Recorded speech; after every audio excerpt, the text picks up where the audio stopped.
why I think I got sick. I have struggled my entire life with pride, knowing that I am good enough to almost do anything I want. Were you ever mad at God? Oh, yeah. How'd you navigate that? Poorly. That doesn't ever end well. Is there ever any tension? There's a lot of tension. You just say, I'm in charge, do what I said, let's get up out of here. Is that how it works?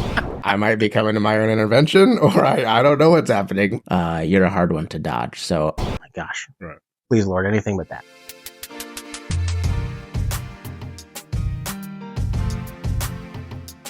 Welcome to the Elevate It podcast, where we interview leaders who are going after their inner tugging. This is the perfect time for you to hit subscribe and also make sure you turn on the notification bell so you can be notified for our future episodes. I am extremely excited about who we have in the studio today. I need you, if you're in the comment section, to put some type of claps or emojis about your excitement about what's about to take place. We have in the studio with us the amazing, the awesome, the magnificent. Come on, somebody. We got Jonny D with the place to be.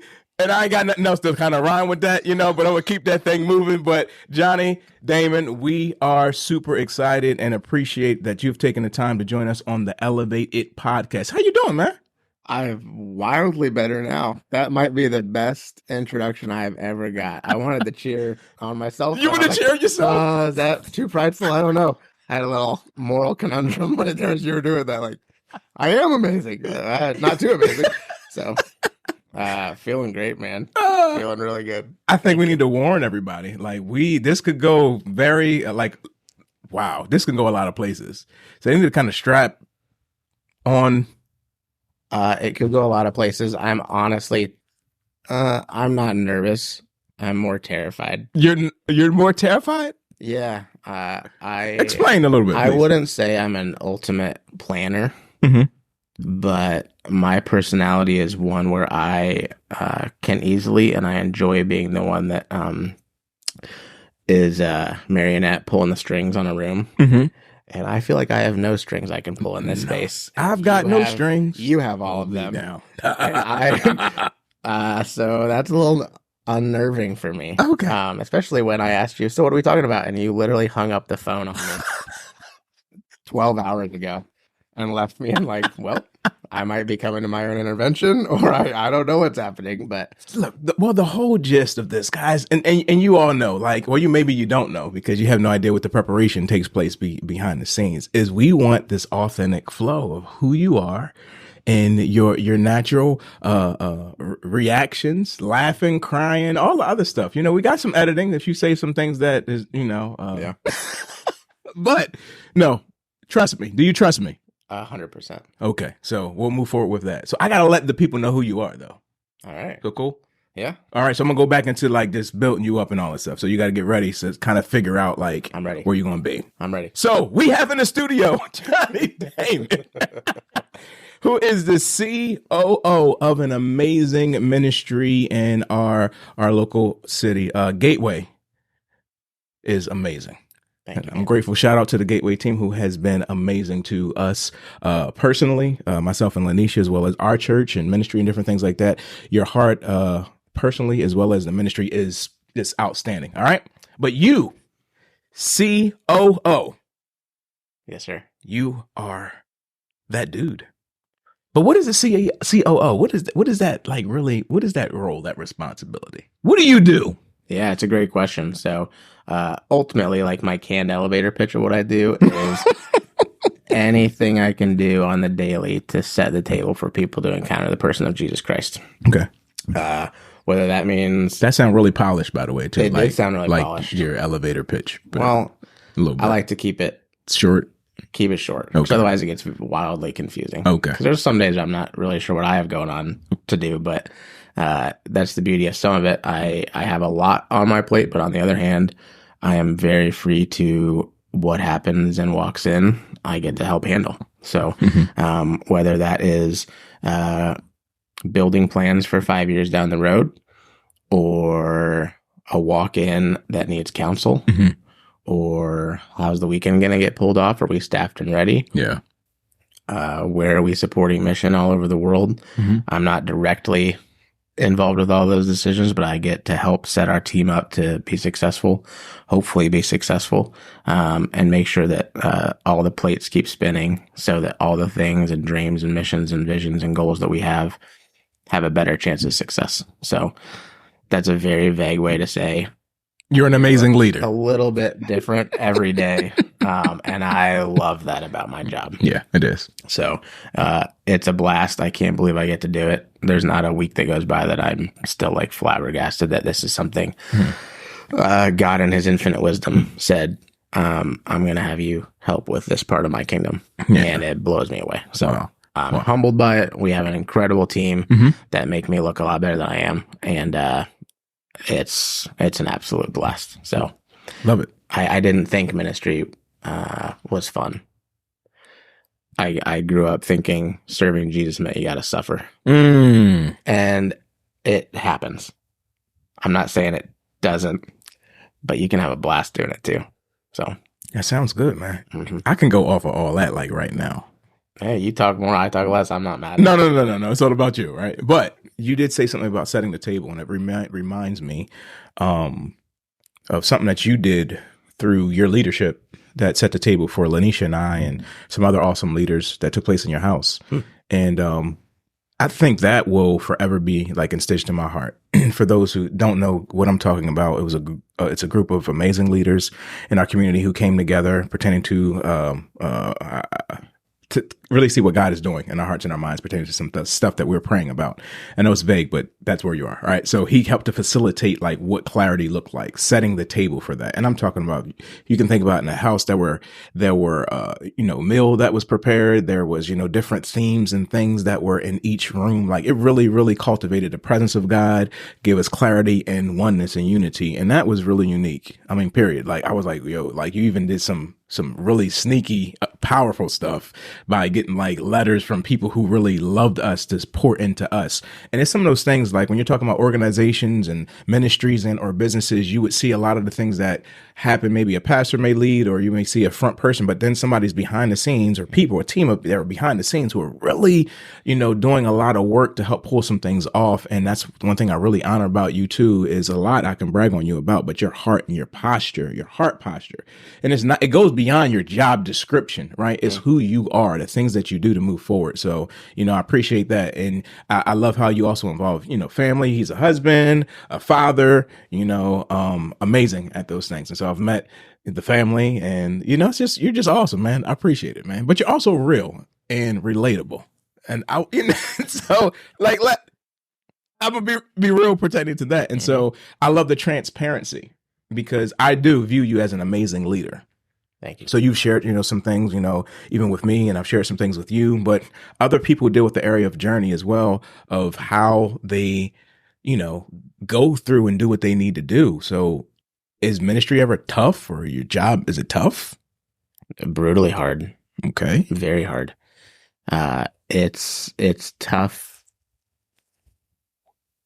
You're a hard one to dodge. So, my mind just told me the thing I would normally say. I'm like, he's going to call me on it. So let's just skip that.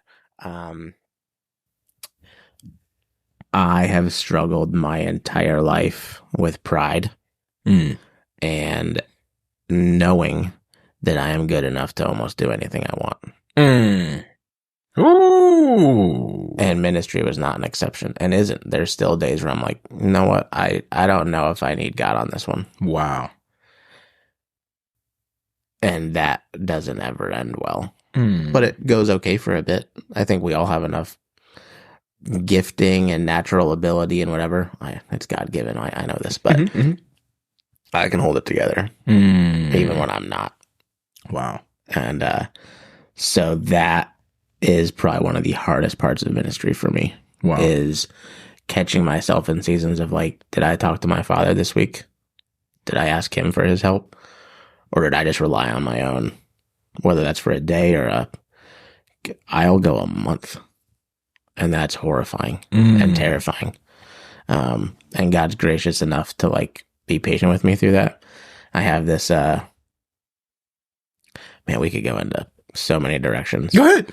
I had a very big health issue about 6 years ago. Okay. And the phrasing I have used since then, whether you land on either side of this, it doesn't really matter. Some people think when illness comes, it's like, it's just illness. Or is God trying, like, did you sin? You know, was it the sin of your father? All those things. Mm-hmm. Regardless of where I land on that spectrum, and I land in a lot of places on that spectrum of why I think I got sick, ever since then, I know for sure a portion of that experience was God shaking my life up. Mm-hmm. And so I've internally and with a few close people, I've used the phrase, the snow globe, where you just put it upside down. Yeah. I want to live in such a way that God doesn't feel like he has to flip my snow globe upside down again. Wow. Because that was it. Mm-hmm. It was like, you think your perfect world inside this globe is fine. Mm-hmm. You haven't included me in it. Wow. Wow. And it cost me a year of my life. You said you got sick. What do you mean? I had cancer a few years ago. And when I say I lost a year of my life, I about lost a year of my life. Wow. Like I didn't leave a chair for about 4 months. Wow. And as much as I lost it, I would do it 100 times again if it got me that much closer to like my purpose and prioritizing the things I should and all those things. So your answer was, how can ministry be hard? No, I want to pause that now because you got me on something else. So You're you good. did do that though. You're good. Because you talked about the area of pride and you came from there. Yeah, but it's hard when I make it hard. Okay. But in your sickness, were you ever mad at God? Oh yeah. How'd you navigate that? Poorly. Okay. Because somebody may be watching, right? Yeah. And they're like, okay, I heard about this ministry stuff, so forth and so on. Okay, wait a minute. We just took a shift right now. This man opened his heart, his mind, transparent about this. Yeah. And they went through it. They're there now. They had a family member or whatever the case may be. Yeah. You know, you're here thriving, doing what God needs to do, but it had to be a journey pertaining to that. So how'd you navigate that? For sure. When you said mad at God, my mind immediately goes to one moment. Okay. That was my darkest moment. Okay. I had been in the details of what the surgery is not needed, but it was supposed to be an overnight, quick surgery. I'll be out in the morning. 14 days later, I was still in the hospital. Whoa. And hadn't seen my family. I have my wife's 9 months pregnant. Like, life is hard. And I remember a moment, like 2, 3 in the morning. I'm at Hahnemann Hospital, downtown Philly. I've got a gunshot wound victim as my sleep mate. The other person in the hospital, his guys are like guarding the room because they think someone's gonna come finish him off. Oh wow. My life is just like, what is happening here? You know? And I remember getting up and just yelling, God, where are you? Ooh. Like that, I don't want to equate it to like a Jesus, like, why have you forsaken me moment, but like, this is it. Pretty close. Huh? I think I'm done. Like, I'm not getting out of this hospital bed. And there's not this like awesome, can't wait to see you Jesus moment. It's I am pissed. Wow. And then the next day my body starts to heal up, and like I go home, and I'm here now. Like, it's a success story. Hold on, wait a minute. So you're mad? Oh yeah. You're frustrated. Yeah. You're like, Eli. Yeah. The rest of the Greek pretending Lama, to sabachthani. Right. We can trudge through it. Why have you forsaken me? Sure. Moment, right? And you get that out and your body starts It's to heal? Something needed to happen. I don't know if it was I had to get to my lowest point where I Oh, it's a word in this, Johnny. dealt with my anger or dealt with my whatever. And honestly, I don't think I got my body started to get healthy, but my spirit and soul didn't in that moment yet. But it was a turning point. Like, I can look back at it and say, I wish I hadn't have had to got to that point of anger. Like, I knew deep down that God was still good. I don't think I ever doubted it. But I allowed myself to get angry. Wow. Which I'm not proud of. Yeah. But that was a But turning it's point. also taught me that there can be healthy ways to have heavy conversations with God. I don't think I did it healthily, but he can handle it. Like, we think God can handle it. We have this God that's like, oh, you got a little snippy with me. Like, wow. Like, look at David. Look at all those guys who are like, what is happening? Like, wow. Are you up there? I love that, man. And he can handle it. I don't think that's something, a habit to build in. Like, I shouldn't wake up every day like, yeah.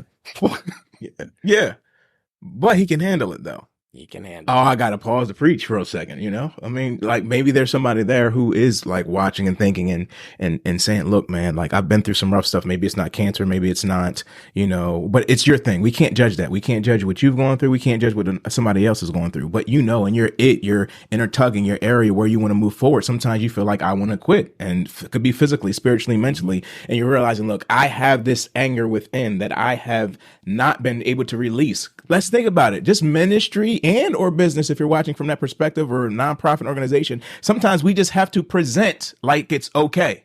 Like the you know, I call it the church face, you know, it's like, hey, how you doing? Yeah. But inside it's like, you really don't know. And then if you're coaching, counseling, like, you got to hear other people's problems and other people complain. So that even can build to it. You don't even know what I'm going through, but you want to go ahead and dump those things on. You had to deal with all that, get to the place where I realized, like, I have to release something. So maybe you're there. And again, we're not advocating that you cuss God out, right? But we're saying, like, it's healthy to release those things. Cast those burdens in a way that you casting I got to cast this on you. I got to release this so that I can't do this, but I need you, God. So maybe you're at that point in that place saying, look, I need to release this. And the thing that may be keeping me from moving forward, or release mentally, physically, spiritually, emotional healing in my journey, is I have to release bitterness. I have to release wrath, anger, malice, all that stuff. I have to release judgment and give that to you. So if you're hearing that loud and clear and you're able to identify with that, we want to let you know, like, this is your moment. This is your time, right where you are, riding on your car, you're watching on YouTube, whatever the case may be. Like, release those things, because there can be a shift. I can't promise you it will shift like Johnny, but there can be a shift if you're able to identify that situation. Thank you. Now back to our regularly scheduled program. I was just can I tag in one more thing? Absolutely. I'm not on my phone because I'm wanting to get distracted. I'm just wanting to look up a passage of scripture that was incredibly helpful to me at the time. Mm-hmm.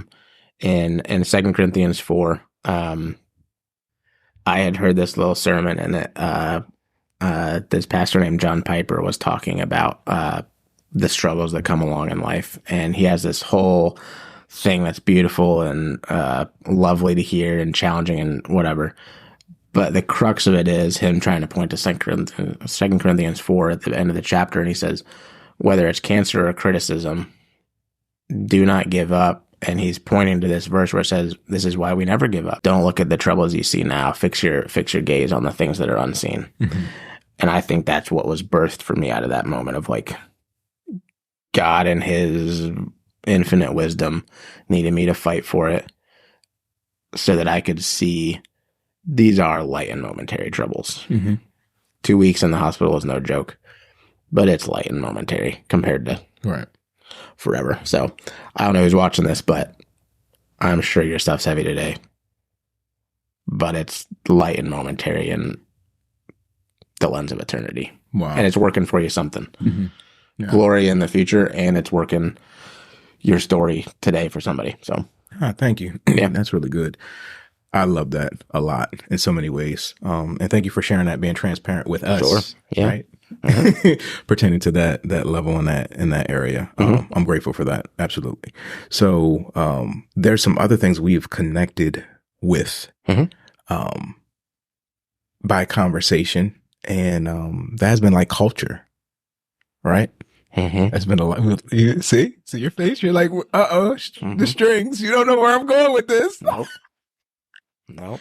So I would say, like, our bond started kind of around that George Floyd situation, things that were kind of going on. We started kind of connecting and wanting to learn. And, you know, I had some hurt and some anger, some pain. You and some others we were doing, you know, are doing life with, had some questions and some things. And we just started to do life together. I want to say, first off, like, I'm grateful that you asked questions. I'm grateful. The scripture talks about, in all thy getting, get an understanding, right? Mm-hmm. I'm grateful that we've had real tough questions. Even to this day, we talk back and forth to say, well, what about this? Was this politically correct to say this and go in this area of leadership, so forth and so on? Why do you have that desire? Why did you want to understand more African-American culture or so forth and so on? Like, where is that birth from? Because you could, I mean, you know, ministry wise, like y'all not hurting. Like you could stay in your own bubble and box and do what you're doing and praise Jesus and do that. But Sure. You decided to do something different. So where did that come from and why? It's a long, loaded question with a lot of avenues I could take. My mind goes to, I regret. Well, I can't say I regret. It wasn't my choice. I have lived on the East Coast about 10 years now. I grew up in the Midwest, where I had one African-American friend my entire life. So it was just different.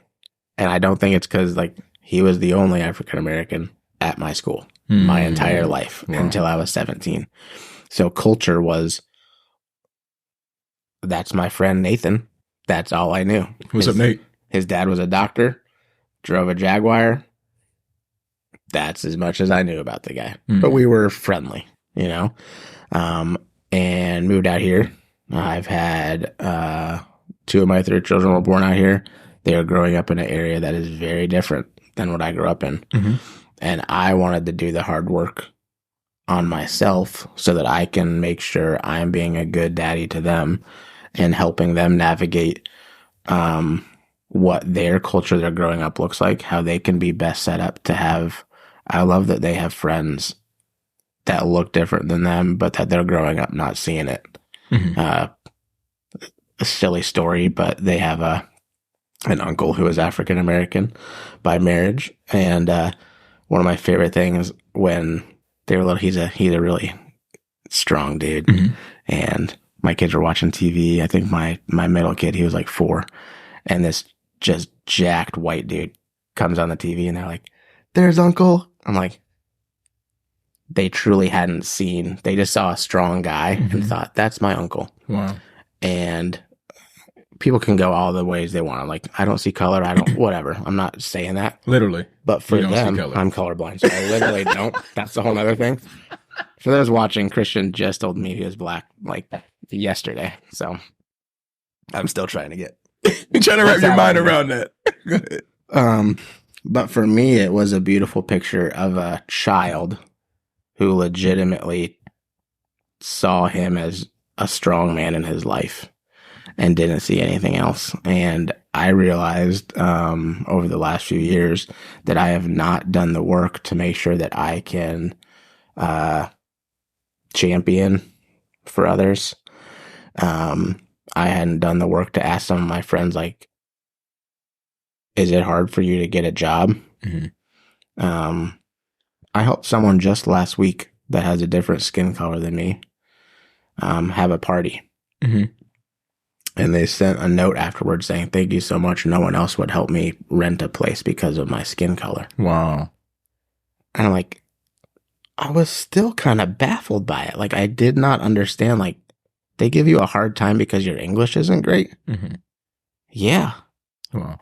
And I had to take a sad but worthwhile look at,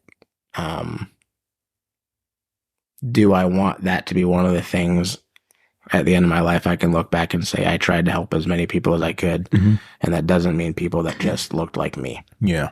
Well, I thank you, one, because it's not something that you're preaching, like you're living it. Matter of fact, I think you're actually living it more than you're actually preaching it. Like, I love that thing about you. It's like, I'd rather just go do the work and be the demonstration. Sure. Yeah. A lot of us can talk about unity and oneness and different things like that, or whatever the case may be, but like, are we actually getting the opportunity to do that on a regular basis? And none of these things that you're saying are going to be like put on billboards or social media. Hey, look, I helped this guy today or did that. Like, but like, I'm grateful that you're taking the opportunity. And I think that that's a move in the right direction for all of us. And it's not just one-sided. You just need to learn African-American culture. I had to also learn your culture, and I had to, we've done some services together. And I'm like, whoa, that's way different. But I embraced those things. And you've seen service the way that we've done it in business and life. And you've been a part of Kingdom Vibes, that, you know, the leaders that we've met with, and you've engulfed yourself in it. And so I think that's something too, that when we talk about kingdom and ministry and or business, that willingness to learn. So thank you for not assuming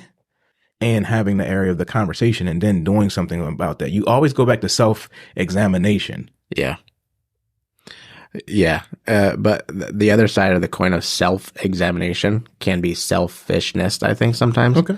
And there's a piece of my curiosity and why I pursue learning more is because I know, in the same way that I know there are certain things about white culture that are really cool. There's certain things about Black culture and Asian culture and whatever culture that are awesome too. And I don't want to miss out. So like some of the best food I've ever had. I don't know how to better say it, but like white hands didn't make it. Right? Everyone listening is like, duh. I didn't know that my whole life. I thought like you could put a can of cream of chicken soup in it and call it a casserole, and this is the day. Because that was my life. Nothing wrong with that. But it comes with, there's so much beauty, and like, I don't understand half of it. Like twice this year, I've asked someone that looks more like you, why do you wash chicken? I can't get a good answer besides it's what my mom told me. But I think it's awesome. Have I started doing that at home yet? No, you haven't? No. Wow. But I don't know what's right or wrong, but there's a cultural thing that like now I get to like have fun with it. And you'll wash some chicken. See what it's like. Someday. I mean, my wife's going to look at me super weird, but we'll see what happens.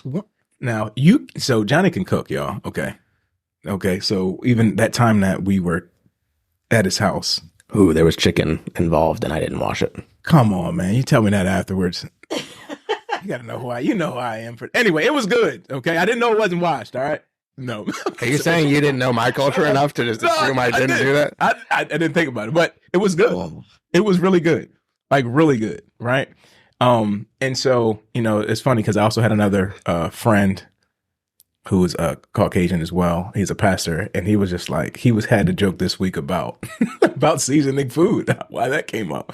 But it was good. So I've had the same experience on your side. I want to say that as well, pertaining to that. But I think the key is the openness to receive an enhancement of the palate. Like, are you open to try new things in business, in ministry, in different things? Are you open to different culture, different cuisines, different things? There are some people like, nope, this is what I do. This is what it is. It works for me. Like that's that. Right. Yeah. And I'm not judging. This is not an area to judge, but I'm saying like for kingdom, for different advancement, business, ministry, all those things, like we have to be self-aware, look at our culture, see what we can do to have kingdom culture and for what that really looks like. And so I think that's a place that we got to sit with and kind of process as well. Right. We both are in situations where we have to hire people and deal with different things like that and learn different walks of life and what brand is and different things like that. You're watching, you guys are leaders. So you realize that, you recognize that sometimes we get or attracting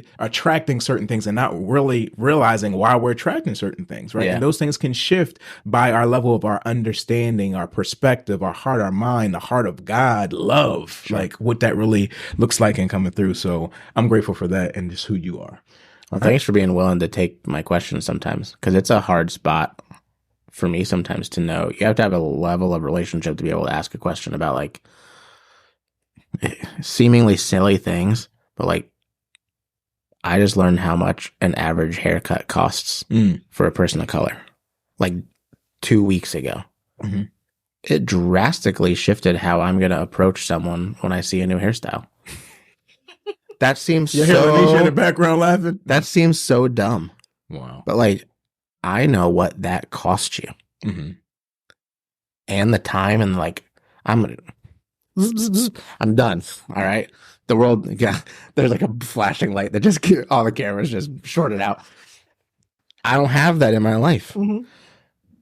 I need to, all those things just add up to me helping me know you as much as I can about you, because it's gonna make me love you more and appreciate you more and be like, wow, thank you. You took the time to show up today, looking good. Mm-hmm. And it was more than just, I don't look in the mirror on the way out the door. Yeah. We had the ironing shirt conversation, right? Ironing shirt conversation. You sometimes don't or never. Do you iron? No. No. Okay. I think once in my adult life. You've ironed? Mm-hmm. Once. Wow. And look at me now. I'm cruising. Think of how much time I would have wasted if I would have ironed every day. You are the busiest man in the world, by the way. But I don't have time for that. Yes. So do you think I iron my shirt? I think you iron your t-shirts. Do I iron my t-shirts? Let's put that out there in the comment section if you're watching this. Do you think Christian irons his t-shirts? Yes or no? The verdict is... I'll iron if I'm like going to a wedding. And by I'll iron, my wife will probably help me. Uh-huh. Or my mother might still help me. I'm a 35-year-old man and my mom has ironed a shirt for me. Hey, Mom! Yeah, you swing the pendulum the extreme other way, which is great. Wow. But it's nice to know that ironing a shirt doesn't determine if you're a good or ineffective leader, because you are an amazing leader, man. Well, thank you. Let's talk a little bit about... But you might look better on a promo page or something. Maybe. It depends. Depends who the audience is, right? That's true. Let's talk a little bit about leadership. All right. Wow. We can go in a number of ways with this. What do you feel makes a good or effective leader? So we've done some hard work, and by we, there's a lot better people than me that have done some hard work at my home church, Gateway, where I work, and we came up with a bunch of descriptors, 5 things that we think a healthy leader has in their life. Good. I don't have time to get into all 5 of them, but some of my favorite ones, probably stolen from the great Craig Rochelle, but humble confidence is a massive one. So there is a leader, you have to be confident. I don't think you can get into a leadership position without thinking you have what it takes at some level. Mm-hmm. But the quickest way in my mind to disqualify yourself from leadership is to not have humility. And we all sense it. Everyone listening to this right now, if I said, hey, who's that jerk that's not humble in your life? It took you 0.0 seconds to be like, that one. And when you have that person in your mind, and if I was to ask you questions about, do you trust them? No. Do you want to be around them? Not really. Wow. Do you want your future in their hands? No. Are you looking for a way out of their leadership? Always. We could all probably do that. Mm-hmm. Very quickly. Wow. So in my mind, humility has to be and what does that look like? I don't know. There's a spectrum. There's the person that says a true leader should be willing to do anything anyone else does. And there's truth to that. Does the CEO need to be washing the toilets? Probably not. Should he be willing to? And every once in a while do it? Probably. Humility can also move from the tangible, like day-to-day operations, to just the humility to be wrong. And that is where I'm the weakest at. The humility to say, we all can say things like, a good idea is a good idea, whether it's from the janitor or the CEO. Okay, that looks good on a pamphlet. But when was the last time you let someone 2 direct reports down from you tell you how it really is? And you're like, I think they figured it out before me. Mm-hmm. I don't say that very often at all. Wow. You know, as a church leader, when's the last time someone came up to you after Sunday and was like, I liked your sermon, Pastor, but like, I think you got off the path a little bit here. Mm-hmm. And you were like, I think you're right. When I preached at Gateway, that happened to me. Sorry. No, it's good. I had to practice humility. Yeah. But is your instant reaction like,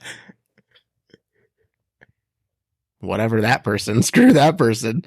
Or is it, God, what are you trying to say through this person? It was in between. That's fair. Some of it, but I think too, when you get feedback, like if you're conscious of yourself, like, a part of it, like there's some truth to that. Yes. You know. Yeah. But you're right, though, the area of humility and coming from there. But it's good. But again, that could be culture as well, right? Like some people are used to airing the feedback and hearing it. I think from what I've experienced from gateway culture and your world that you've invited me into, I've also seen that there's a lot of feedback and aligning yourself to kind of hear what this person is saying and hearing that, so forth and so on. It's not always that in my level of area of my experience and on my side and culture and different things like that, right? So it is that area of sitting back and forth to kind of say, wow, I need to sit with that and kind of understand that and process that. Take the meat, right? Leave the bone. And then another level could be, to help me process that, an area of humility is the team that I'm accountable to. Because now I get to go back and go to my team and say, hey, when I preached at Gateway, I got this feedback, and hopefully my team doesn't just look like me, you know, and I can get the area to say, hey, Johnny, what did you think from your perspective? Or Scott or Lanisha or Pastor or such and such, like come there. And now I get to sit with them and be like, oh, this is actually truth. I'm grateful for that. Right. Anyway. Yeah. I'm tracking with you, man. It's a lot. But yeah, I think that humility is a big piece. And then if I were to pick a second thing, and I'm going to go off script here. So this isn't one of Gateway's. So, this is Johnny's. This is Johnny. So it could be very wrong. It hasn't been vetted and had 100 meetings attached to it. So I think one of the quickest ways you can find out who the leader in the room is, and I'll tell you why in a minute, is ask a hard question at your next staff meeting or next corporate gathering or whatever. Ask a really hard question. And then while it's awkwardly silent, watch where everyone looks, because they're going to look at who they think is going to take it. Every room has one. Your kids have it. Ask a hard question and see who they look to. Mom or dad. That's where you know where the leader is in the household. In the household or pertaining to that subject and situation? Because let's go with pertaining to the subject. Okay. I think more often than not, it leads to the household. But let's go with subject, you said you would say why. You would tell me why you had that assumption.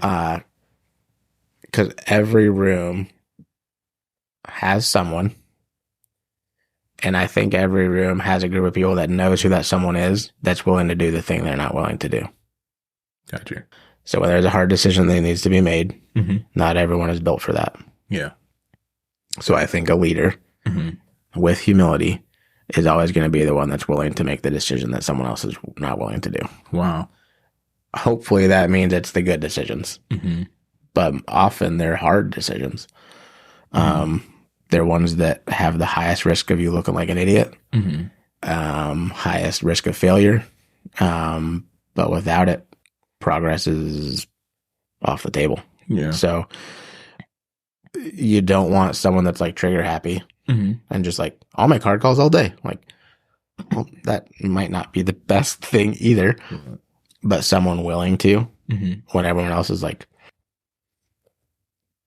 we've all been there. And you just see the awkward, like, you know, people put their heads down or look around or check their phones. Like, no, who's going to take it? Yeah. Right or wrong, we got to move. And so those would be my two answers to like, what does leadership look like? Stay humble, make hard decisions. That's good. I'm going to ask you another question before we go to another segment that we call Elevate in Your Element. Yep. Okay. But because we're in an area of leadership. And so I want to talk about for a little bit, I'm trying to word this in a way. Like when I think of leadership, I think of team. I don't think of just one individual. Sure. And so even in your analogy and what you're talking about leadership and looking at the room, so forth and so on, it's so much that go to that. Like, how do you cultivate team leadership? Right? Like, because again, somebody's there, they might say, look, man, I have a church, I have a ministry, I have a business, and I just feel like I've been in this solopreneur type of mindset. I've been doing this, I'm doing all these situations. Like, I've been trying to get a team, doesn't work. I got to fire this person don't stick around, whatever the case may be, you know, like how, or when I get people, they don't stick and stay, like, what would you say are some kind of things to kind of say, look, this is how you get team, identify team, cultivate team. I know it's loaded because it's a lot that can go there. But if you can give somebody a tool right now who's watching, like, I know my next step is I need a team. Yeah. How can I get a team? How can I cultivate that team for longevity? Yeah. Trust and getting them wins as fast as possible is something I would say you can do quickly. Most often than not, though, trust to me means sometimes it's not, oftentimes it might not look how you wanted it to look. And getting them a win might mean it should look like their win. So I love, if there was a whiteboard here, I would have a whiteboard session of like, we're all starting here. We have to get here. I would go like this, but the other person might do this. We got to the same place. It's not how I would have done it. I can celebrate that as much as the next guy, and that's going to build me a teammate for a long, long time. Wow. If I can say, that was a little funky. I'm not really sure how or why, or was it efficient? We can have those on the back end. Hey, do we think that was like whatever? But we scored the goal. Let's party. And then we'll see if that was replicable or not. Okay. You know? Because if you don't have people around you that think that they can be cheered on by you, or if you have someone on your team that does something well, but in the back of their mind, they're like, I think I just didn't do it the right way. That's not a strong team. Okay. You have someone on the team, but they do not feel a part of the team. So that's where I would maybe start, is like get some wins. Maybe they're small. That doesn't matter. A win's a win. Build some confidence, because that builds trust. And when someone trusts you, they'll run with you. Wow. You know, that age old, like, you can run faster alone, but further together. I couldn't agree more. Wow. So I love it. Thank you. I want to get out of here and go to your element. So we're going to transition to elevate in your element. Don't miss it. Well, here we are at Gateway Church, where we're going to elevate in your element. But it's not your element. It actually is Johnny's element. And so here we are. Come on out, get out the car, and let's go ahead and see this beautiful church in which Johnny's going to elevate us, take us to a higher level. Look at this beautiful building. Look at God. Oh, glory. Feel it in my shanana. What's your heart, man? good to see you again, my guy. What a day.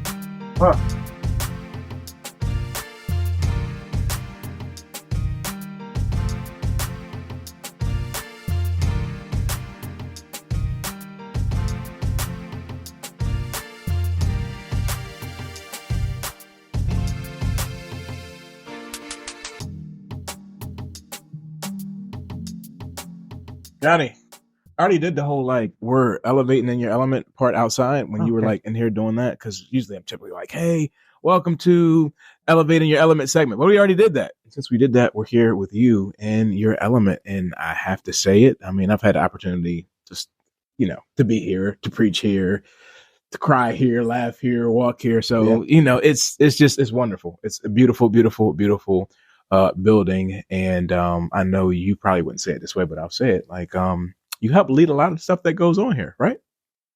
It's a privilege to do it. See, he didn't even admit it there, right? No. Yeah, it's fun, man. It's very fun that I get to do what I get to do. And even you saw it in the last 10 minutes, just the people we get to shake hands with and the people we get to help with. It's amazing. So yeah, I love it. Yeah. It's fun. But you can't do it by yourself.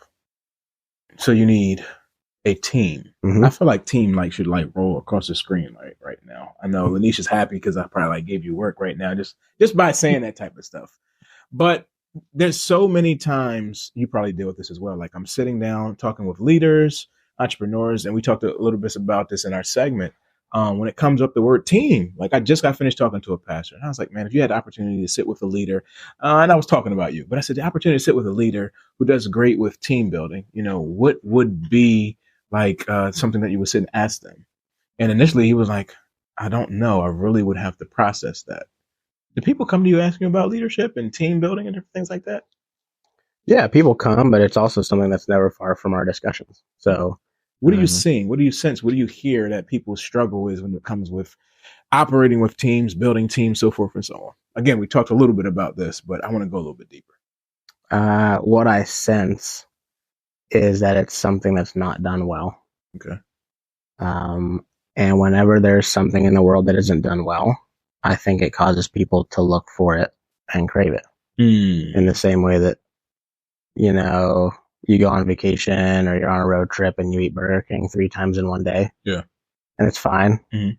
Then you get home and you're like, I need something my mom made, you know, because you're looking for something that's real. Right. So I think people come to church, they're looking for it, because the average person, whether they're at a job or I don't know who's watching this, it's sad, but I think the average person is not in a healthy team environment. And whether you know it or not, something inside you is like, this doesn't feel right. Whether you clock in and clock out and you forget about it, or you couldn't care about the person next to you in the cubicle, or the person above you or below you in the totem pole, whatever that looks like. Right. I just think it's not very common. But I also think some people have had a taste of it somewhere, whether they had it volunteering somewhere or a sports team when they were growing up, or somewhere in some way. Hopefully you've seen a little bit of like, wow, this is real. This is good. Doesn't mean it's easy, but it's fun. And then you can look for it everywhere. I had a job, I remember when I was in my young 20s. There's a billion things wrong with it, but our team was incredible. Wow. And I don't know who's watching this, so I got to be careful. I said for years, the only thing that would get me away from what I do now is if my old boss called me and said, do you want to do this in Philly? And I think I would have left. I wouldn't today, but for years, that was where I was at. Why? Because the team culture was so good. The level of trust was insane. And we had a blast. But you said, but not in Philly? This company I worked for was 4 states away. Oh, okay. Okay. I moved here, and I love my job. I love what I do here. But for years, not today, but for years, I thought the only thing that would ever pull me away from here is if he called and said, okay, you want to do it in Philly? Wow. And I would have said, I would have struggled. Got you. You know? Yeah. Yeah. Because what we had was so special. And I think it really goes back to that team. Yeah. We didn't do everything right. What makes it special? It was special because we did life together at an insane rate. And the level of trust was crazy. So trust helps to make a good team. Yeah. I mean, and that's not a new thing. That's not a me thing. You talk to any of those, read any Lencioni book or whatever you want to do. That trust is such a major base of anything. So I equate it to, it's a war term they use like when you've been in the trenches with someone. When you've seen stuff and walked through a hard time, we talked about this today actually in something else we were doing. You have someone's back at a completely different level because you've seen what they're like under pressure. They've seen what you've been like. You love each other through it, before it, after it. And even when it's crazy, you know that person's got your back before anything else. And it's just so much more freeing. You can go into meetings knowing that doesn't matter how this goes. I know you've got me and I've got you. It's like Band of Brothers. Like, well, it's probably my favorite TV show of all time. There's just something about being so confident in the same way that I'm sitting here right now. And I'm like 98% focused on this conversation. But the 2% that's not here knows that there's a guy in the room down the hall doing his best. Yeah. There's those 2 gals we just saw in the venue doing their best. There's that person in the office that's cranking away. Yeah. The system's still running. And I firmly believe they're all crushing it. Wow. Because I trust them. Wow. Well, I mean, I think too in the gateway culture, I'll just say, like, I've noticed that it's a lot of freedom and flexibility as well, right? It's not a micromanaging type of atmosphere, right? And so I think that there's a level, like you're saying, that level of trust. You know, where does that come from? I mean, not every culture is that way. There's some people who are leading. It's like, no, I need this done, this, so forth and so on. So like, where does that come from? Like that type of culture? Is that scientific? Is that something that you just prayed about? Like, where does that come from? Yeah, it's a very difficult question because I think culture is really connected to the leader at the top. Okay. And so I think your culture can really be who's running the show or responsible for it. And micromanaging I don't think it's necessarily a bad thing all the time. There's some real strengths in having a micromanager type. not all the bad things. We hear that and we're like, oh my gosh, Right. please Lord, anything but that. Mm-hmm. Those people get stuff done, Mm-hmm. and it's very needed in certain times. I think for my part, I mean, you see a lot of how I do things, and I manage the way I manage, which is partly how I want to be managed as well. So I would always rather know that my up trusts me, has given me somewhat of a leash, and that I've proven why I can have a long leash. Mm-hmm. So that's how I interact with our staff as much as I can too. Of, I believe in you. I'm going to support you. Maybe you went off a little bit, but we're not off the rails. We're just a little wonky. We'll get back on track. And I think that trust is something that's important, because otherwise you just feel like you're in this tight box and you can't ever do anything. Is there ever any tension in the team? Always. Yeah. There's a lot of tension. How do y'all process tension? You just say, I'm in charge, do what I said, let's get up out of here. Is that how it works? That's worst case scenario. Worst case scenario. No. In the same way that you almost tricked me into you almost tricked me into talking about how a marriage works. I'm not gonna do it. That's not what this is about. Golly, you can't edit this stuff out. When you have the freedom and trust to talk about anything, it allows you to have the conversation that needs to happen. That sounds very vague, but it's got to start one-on-one. I think sometimes. I don't think public shaming or public stuff is the way to go all the time. Mm-hmm. So get it down to the core group that's having an issue and try your best to work it out so that you can get through it, and so that the team can see that there was some healthy resolution at some level. Knowing when and where and how to have those conversations is the hard part, because someone might just not be ready to have it at that moment. And knowing if your team's when there's a disagreement, I know who on my team can duke it out in the moment and be ready to run, and they're mobile and they're agile and their head's already there. They're ready to go. Mm-hmm. I also know the employee that needs 48 hours. So it's not fair of me to say, we're going to handle this right now. We're going to come back after you've had time to process. Be you. Yeah. I wouldn't want to, I'm a quick thinker, so I can process it and I want to handle it right now. Right. In the same way, a marriage. I don't know who's watching this. You're probably married. It's up in there. You're probably in the married. third row over there, and You're probably married to someone that doesn't process like you. Right. So it's not fair to expect them to do that. That's good. That goes back to I'm just going to go into premarital counseling. Learning how to fight fair is one of the top things we teach in premarital, because conflict is real. Yeah. And if conflict is the price you pay for intimacy, you got to figure out how to do that fairly. Wow. Otherwise, you'll destroy each other. Wow. And I think that happens at a team level too.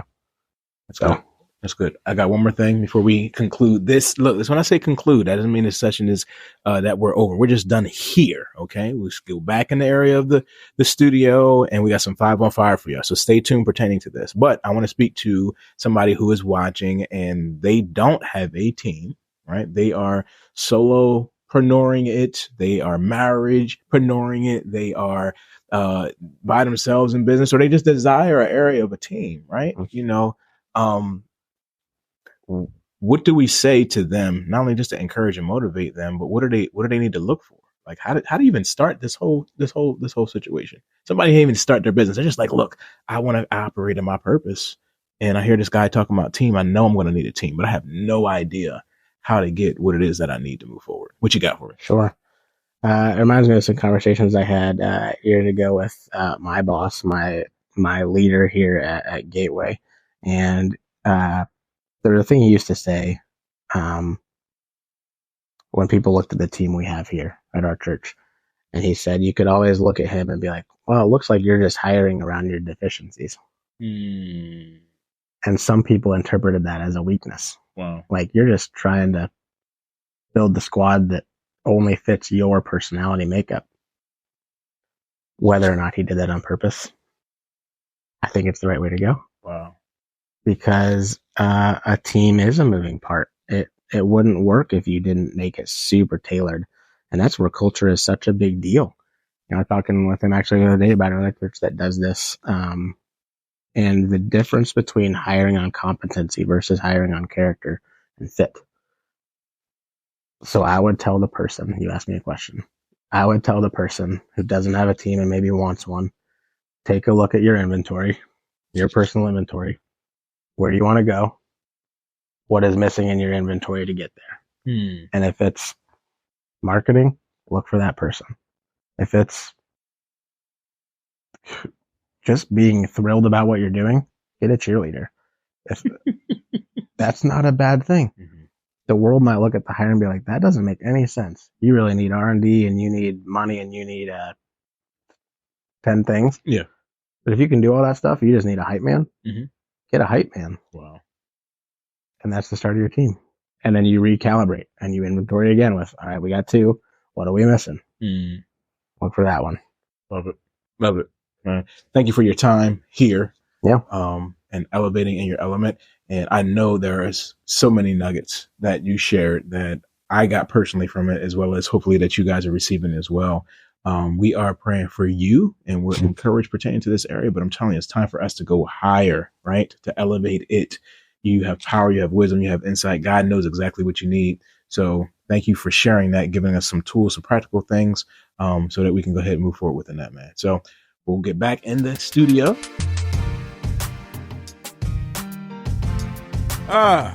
So Jonny, thank you. Gateway is beautiful. As always, it's a story about Gateway too, but I won't tell that whole thing right now. But just know that we love it, and thank you for the opportunity to have us elevate in your element. What I want to do now is I want the people to know how they can follow you. So your social media tags, where can we follow Jonny? Jonny D, the place to be. If you don't have that Instagram, you should get that one. Jonny D, the place to be. That's kind of long though. Yeah. No. Okay. I'm not like the most social media savvy guy, but I'm on Facebook and I'm on Instagram. You can follow me at Jonny Hart, 𝐻ART. That's my middle name. So you learned something about me. Got that from a grandmother. So yeah, Jonny Hart. Check it out. It's a fun place to be. You'll recognize it because it is almost all black and white. Because if I try to use filters and stuff, my wife tells me I edit things and it looks like neon signs. So it's just better to just black and white it. So that's where you'll follow me for a new perspective. And that's how I found out you were colorblind. You're like, why is this guy? Why is this always in black and white? I was like, I've known you for how long? And you never told me. It just doesn't come up in the conversation. And then I told you I was African American, and then you just get shocked. What? Anyway, all right. So follow Jonny Hart. Yes, sir. On IG. The place to be. It's not the place to be, but I'm going to just keep saying that, okay? So we got that. That's good. And so I want to ask you another question before we go into a segment that you do not want to miss. 5 on fire, y'all. All right? But, Jonny, what can you leave us with? A word of wisdom, encouragement, as we're pursuing our inner tugging. What word of wisdom, insight do you want to leave us with? Yeah, well, it's interesting not knowing everyone that's watching this. So it's hard to say I have something that I think is for everybody, but I have something that you can take 2 ways, okay? First way, I would say, if you are out there and you are just struggling through something, more often than not, there is someone, or maybe even if you're lucky enough, a group of people, but I think most of the times, most people, whether they know it or not, they have someone that's cheering them on and they don't know it. Someone woke up today thinking about you, prayed for you, hoped you got whatever you had on your plate today accomplished. You'll never know it until we all get to heaven and get to talk about that stuff for millions and millions of years. So you're not alone. Okay? So be encouraged. I don't know where you're at today. I don't know if loneliness is in your heart. Someone's cheering you on. I know your Heavenly Father's doing it. But usually on earth, I think there's someone. You might not know it. It might be someone from a decade ago. But someone woke up maybe thinking about you and wishing you well. So be encouraged. You're not alone. But on the off chance that isn't your story, be that for someone else. And I think it'll come back around. I really do. So I would encourage you, as you're thinking, even as you're listening right now, who came to your mind right when I said that? Go be that person for that person. Include as much care and listening and grace and wisdom from God that you can, and be a blessing to somebody else. Wow. As someone who has been on the receiving end of many of those, I would not be here today without it. Wow. So, and you might not have much in the tank. I think your tank will get filled by filling somebody else's. So, not sure why that came to my mind. You asked me that question like 10 minutes ago. I was like, I don't have anything. And then you asked it again, and that's what came out. So good. Thank you. Yeah, we got to do this together. Yeah. God's good, but he designed us to, this is a team sport, like you said. So be somebody's teammate today. All right. I love it. You heard it from Jonny D, the place to be. You heard it from Jonny D. Okay. Let's go into this 5 on Fire, because we're going to tie this thing together, and we appreciate you. All right. Stay here right where you are. All right. It's time. Like, share, comment, do your thing. We about to go on 5 on Fire. Jonny D, the place to be. You are the man. We love you. Thanks, brother. Love you too. Be the change that you want to see. I'm going to let that sit for a moment. Be the change that you want to see. Like, let's process it. Let's process that. You might have heard that saying before. You might have thought that before, but let that hit in your inner man. Let that hit you in a unique way. Thinking about this change. So many times we fight against change, but you see it, you feel it. Look, you were created for it. If you take your inner tugging, and you see where you desire to go, if you see the things that need to be aligned with it, if you see, you can taste, you can sense the things that you feel as though God is calling you to go ahead and do, it's time to align your mind, as I say, to the vine. Align your mind to the Christ mind and be the change that you want to see. That may require for us. Look, I'm with you as a first partaker, as a co-operator within this situation, being made in the image and likeness of God according to Genesis 1. Look, we have power within us that we move forward and operate in a way that only we can. Look, there's no reason to compete. You can complement whatever the situation may be, because you have power within you. But be that change. Be the change. Be being. We are human beings, not human doings. Be who God has authentically called for you to go ahead and be. And beloved, that might mean that we might get some more training or some coaching, or open our mindset up to reading some books or doing things that's going to take us to a higher level. Some of us need to protect our space and go to a different level. Some of us need to get back to that place where we're physically fit, we're mentally fit, spiritually, emotionally sound, operating from a higher place, a higher vibration, dealing with only we can do it and do, because greater is ahead for you. Be the change that you want to see. What do you want to see in your community? What do you want to see in your business? What do you want to see in the area of ministry or your organization? I'm encouraging you to go ahead and be that. You don't have to just thrive for that. You can be that. Be ye transformed by the renewing of your mind. Your mindset is a key for you walking in victory. That's right, I'll say it, and you can put it in the comment section. That is, your mindset is the key for you walking in victory. So what needs to be done? How are we taking this? How are we processing the things that God is placing on your heart, beloved? There may be a boat for you to get out and operate on, in, with, around, amongst. There may be a storm that is around you, but will you be the water walker that God has called for you to go ahead and be? Realizing and recognizing that, hey, listen, look, that it might seem scary, but I've said it before, do it afraid anyway, because you have someone that is there that sticks closer to a brother or a mother or a mentor. You have God within you, and you can do exploits and great and powerful and mighty things for kingdom advancement if we're willing to be the change that we want to see. So what do you want to see? Love. Come on, somebody.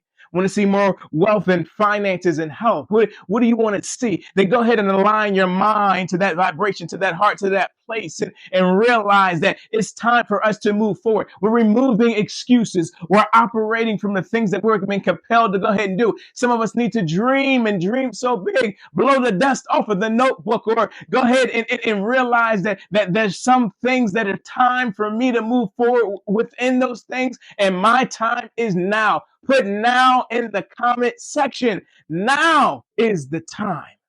My now is next. My next is now. Either way you want to slice that pie, I'm telling you that now is the time for us to move forward and be exactly what it is that we want to be. So listen. Right now, you might feel motivated. You might hear and sense and see that there's some things dwelling that are within you. Start with the mindset. Follow up with the area of your character. Realize and recognize what your it is, your inner tugging is. And then you got to go for that thing with the area of management. There's key management skills that God honors. And as you are managing the things that God called for you to go ahead and manage and to do and to be, that there's a place where God may take you from a pit and put you in a palace. He will take you in a place where dealing with all types of situations would take you up to be number one. You may go from being last in place to first in place. Or maybe it's not even about being last or first. Maybe it's just about being in the number, being in the midst, operating, dealing with what you're supposed to do. Beloved, you may be the answer to someone's prayer. It be everything that God has called for you to be. 5 on fire. You're amazing. Talk to you soon.